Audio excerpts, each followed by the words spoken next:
person of interest na hinahanap nila. At ang pangalan yata is, nakalimutan ko, pero parang puti yung gunman na hinahanap nila. At ang FBI ay nagbigay na ng kaukulang, ano tawag doon, pabuya, $50,000 kung sino makakapagturo kung nasaan ang taong yun. So, very fresh pa yung balita. Hindi pa siya gaano nababalita sa ibang outlets. Kukunti pa lang nagbabalita nung Minnesota shooting incident. So, before po mag-respond itong ating mga officers o ng mga otoridad po, sir, no? So, yung incidents nangyari na po, no, bago sila andyan. Pero, sir, linawin ko lang po, no, dahil siya po ay isang Democratic lawmaker, state representative po siya ng Minnesota rin, sir, no? VIP to, sir. So, wala po bang security around sa mismong bahay po nitong si Ma'am Melissa Hortman?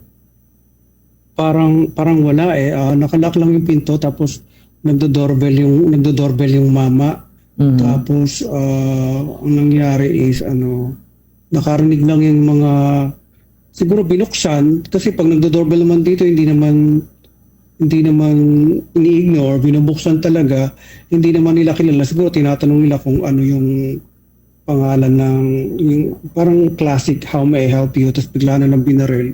Ang pangalan nga pala ng Democrat lawmaker ay si Melissa Hortman, tsaka yung asawa niya si Senator John Hoffman. John Hoffman Hortman, oo. Tapos yung isa pang lawmaker din, sino ba to? Ito yung dalawang namatay eh. Tapos yung suspect, 57-year-old Vance Bolter, hindi pa nahuli si Vance. So merong pabuyang $50,000. Tapos yung mag-asawang yung babaeng lawmaker, tsaka yung asawa niyang state senator, si Mark, binaril sa bahay nila sa Brooklyn Park, Minnesota, kaninang umaga ng Sabado.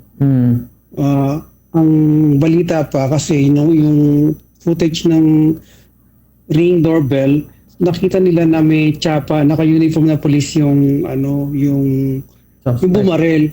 So ang theory nila, yung bumaril is impersonating a police officer. Which is hindi po kaya talaga siguro siya. binuksan. Diba, pag kumakato ang police sa pinto mo, hindi mo nang i-ignore eh. Talagang bubuksan mo talaga eh, diba? So, yun, sir, no? Parang natukoy na rin po kung sino tong victim. May pangalan na po. Was there any prior contact po between the suspect and the victim, sir? Or talagang, paano po nila natukoy yung suspect, sir? Walang prior contact. Natukoy lang nila dahil sa mga recording, sa video recording ng Ring doorbell. Kasi nagdo-doorbell sa pinto nila eh. Yung Ring doorbell na yon, may capability yun to record kung sino yung nagpipindot ng doorbell. So, doon nila nakuha, yung FBI, nakuha nila yung footage. So, napag-unaibnay nila na yung 15 miles away din na nagdo-doorbell doon sa isang lawmaker, it's the same guy. So, doon nila napagdugtong-dugtong na yung pumatay doon sa isang lawmaker na babae at asawa niya, at yung nagdo-doorbell doon sa isang lawmaker 15 kilometers away ba o 15 miles away, hindi ako sigurado pero may 15 eh, na in-injured yung lawmaker tsaka yung asawa niyang babae is committed by one and the same guy, si Vance Bolter, B-O-E-L-T-E-R, Bolter. Bolter. Yun ang name ng suspect. Yes, sir. Ano po yung nakikitang motibo diyan po? May mga balita na rin po ba kung ano po yung motive sa nangyaring incident, sir? Alam mo, hindi ako makapaniwala na parang tumitindi labanan ng mga Democrat at Republican. Pero ang pagkakilala ko, yung suspect Democrat, it doesn't make any sense, you know? Bakit papatayin ng isang Democrat ang kapwa niya Democrat? Diba? Parang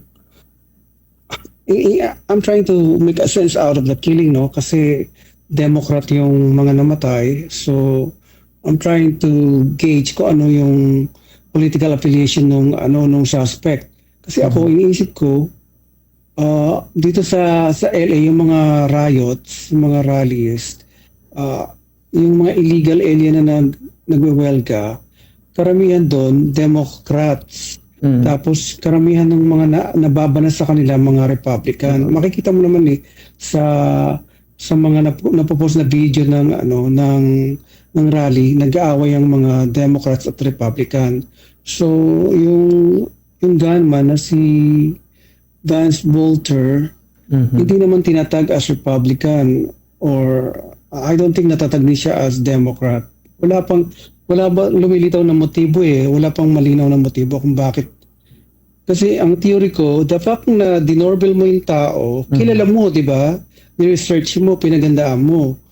The fact na o baka naman hitman lang kasi 'di ba may mga ganun mga hitman for hire. So on a deeper level, kung sino mo nang gustong mamatay itong mga Democratic lawmakers na to, may mga motibo yan siguro para madiin ang gusto si Trump, or para madiin ang gusto yung mga Republican, o para madiin ang gusto yung mga may galit sa kanila, kung sino man. Hindi ko alam. It's too early to tell. Masyadong premature.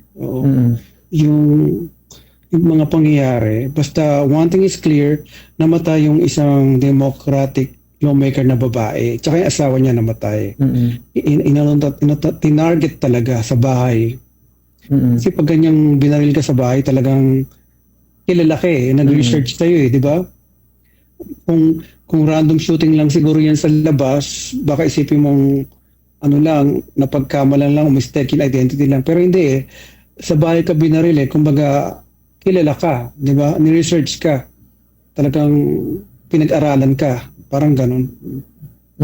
Bukod po sa mag-asawang nasawi, Sir Bradford, may mga persons pa po ba na nagtamo po ng injury sa nangyaring tingnan yung isa pang lawmaker na Democrat na nakatira malayo sa kanya 15 kilometers away, napuruhan na nasa ospital ngayon. Ang pagkakabalita nila, targeted political violence. So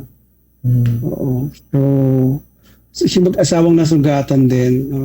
Iniugnay nila sa No Kings protest na nangyari sa buong Amerika, di ba? Sabi nila malaki daw, pero nasa pusod ako ng LA Wala naman ako nakitang ganun kalaking mas malaki pa yung nangyayaring rally sa LA nung Sabado. Na umapaw talaga sa freeway yung mga nagrarally. Pero ngayon, siguro sa ibang lugar, pero not LA, wala akong nakitang malaking Although sarado yung mga freeway, pinagandaan talaga. Sarado yung mga exits tsaka entrance ng freeway sa downtown. Lalagpasan mo talaga yung downtown, tapos mag-side street ka. If you're going to downtown, katulad ko, papunta ako sa hotel ko sa pusod ng downtown LA. Hindi ako pwede lumabas ng freeway. So lumagpas ako sa mga exits ng freeway, downtown, tapos saka ako nag-side street. Doon lang ako nakapasok sa hotel ko. So ganun ang technique.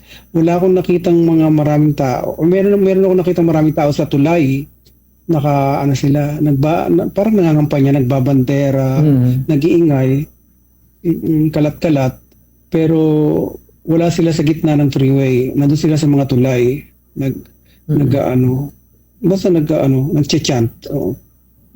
How was sir si Melissa Hortman bilang isang Democrat lawmakers diyan po sa Minnesota, sir?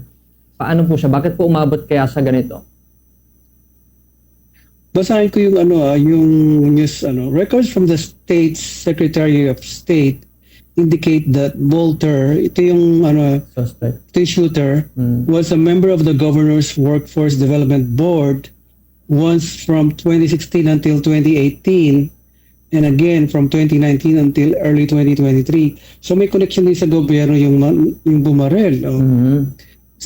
State records indicate that he was not registered with any political party. So tama ako, 'di ba? Hindi siya affiliated sa kahit anong political party. Hindi natin siya matatag as Democrat, hindi rin siya matatag as Republican. Wala siyang political affiliation, hindi siya nagpa-register. 6 years ago, Bolter used what appears to be his LinkedIn page to encourage others to vote, saying he wanted people to be part of this adventure or of living in the United States. So nag-encourage siya sa kanyang LinkedIn page for people to vote to be a part of the adventure. So wala siyang ini-endorse na kandidato.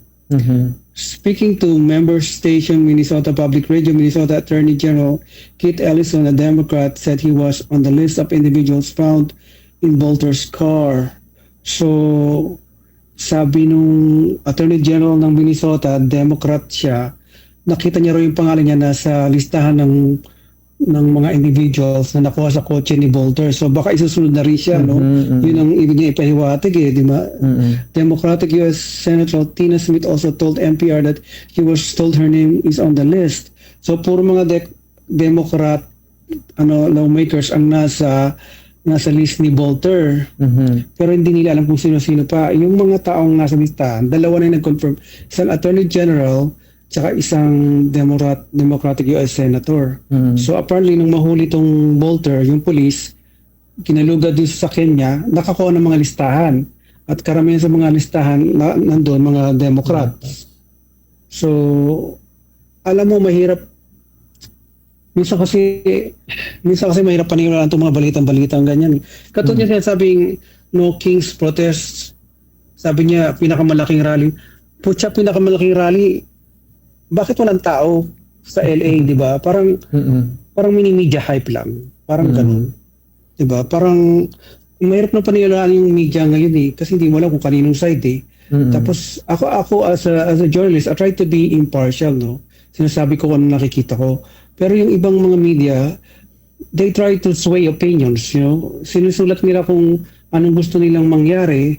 So, katulad nga niyan, parang hindi ba nila sinasabi, itong article na to, sinasabing ang tinatarget puro Democratic. Paano yung ibang side of the story, di ba? Paano kung may mga Republican pala sa listahan, hindi lang sinasabi, di ba? Parang, sa akin kasi is, you need to be fair when reporting, di ba? Para hindi na lilito, hindi na misinform yung tao, di ba?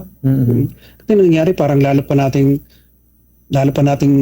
sinusulsulan yung mga tao sa mga pagbabalitang ganito, kulang-kulang, di ba? Yes, sir. Mahirap mag-judge, mahirap. Yes, sir. So, balikan ko yung listahan, sir, no? So, si Melissa Hortman, yung parang first victim nitong si Volter. Yeah. Tapos may pangalawang na-injured lang, hindi natpuruhan. Tapos may pangatlo, may pang-apat. Hindi ko alam kung gaano kalaki yung listahan dahil hindi naman nila sinasabi. Pero for your information din, sir, panay Democrat po ba siya, sir? Or may mga Republican? Yung nag-identify, sabi ni Attorney General na isang Democrat, nandun daw yung pangalan niya sa listahan. Tapos may isa pang babaeng senator na may nagsabi raw sa kanya na yung pangalan niya nasa listahan. Democrat din. So mga pinili nilang i-identify, mga Democrat, hindi nila sinasabi kung may iba pang pangalan sa listahan, di ba? Yeah. Considering din po na walang... Yung point ko, di ba? So, yes. As I was saying, hindi pa concrete ang evidence. Mahirap mag-presume, kumbaga. Pero siyempre, nagpo-form na ng kanya-kanyang kuro-kuro yung mga nakakabalita ng maaga, di ba? Yes. So, katulad niyan, puro Democrat ang mga binabalita nila, di ba? Parang kulang lang sabihing hinahunting ang mga Democrat, di ba? Parang ganun. So as of this moment, sir, may Huntman operation pa po and ongoing yung investigation pagdating po sa motibo ng nangyaring incident. Wala pa sa custody yung gunman, so hinahunting pa nila. So ako tong mga Democrat, medyo magtago-tago na muna kayo, no? Dahil baka makita kayo, barilin din kayo, no? Diba?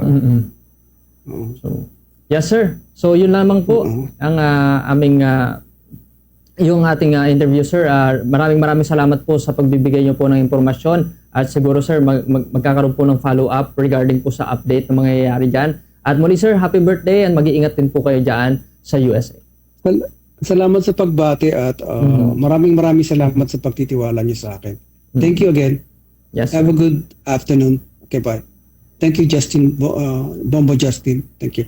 Thank you po, Sir Bradford.